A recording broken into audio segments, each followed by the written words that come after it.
అసలు ఇలా అవుతుందని ఎప్పుడూ ఎక్స్పెక్ట్ చేయలేదు. ఓయ్! ఎలా ఉన్నారు? మీరు ఎప్పుడైనా తానం వాటర్ ఫాల్స్‌కి వెళ్ళారా? నాకు ఈ వాటర్ ఫాల్స్‌కి ఎందుకో చాలా పెద్ద బాండింగ్ ఉందండి. ఎందుకో తెలుసా? ఈ వాటర్ ఫాల్స్ చూసినా, కనీసం పేరు విన్నా కొంచెం చాలా భయం వేస్తుందండి.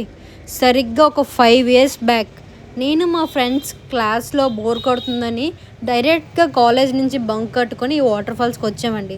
బానే ఎంజాయ్ చేస్తూ వ్యూని చూస్తూ ఎంజాయ్ చేస్తున్నామండి. కరెక్ట్‌గా ఇదే ప్లేస్‌లో మా ఫ్రెండ్ గాడి కాలు జారిపోయిందండి. వాడెక్కడ పడిపోతాడని వేరే ఫ్రెండ్‌ని పట్టుకుని ఇద్దరు కలిపి వెళ్ళిపోయారు. అది మొత్తం లోతు ప్లేస్ అనమాట. ఇద్దరికీ ఈత రాదు. అస్సలు మామూలు టెన్షన్ కాదు. లోపల వాళ్ళెంత టెన్షన్ ఫేస్ చేస్తున్నారు, వాళ్ళకంటే బయటున్న మాకైతే ఇంకా టెన్షన్ ఎక్కువైపోయింది. అసలు సమాధానం ఎలా చెప్పాలి? ఆళ్ళకేమవుతదనేసని. ఇది మొత్తం ఒక పార్ట్‌లో అవ్వదు గానీ నెక్స్ట్ పార్ట్‌లో చెప్తాను. అసలు ఏమైంది నెక్స్ట్ అని. దాంతో పాటు వేరే ట్విస్ట్ గూడా ఉంది.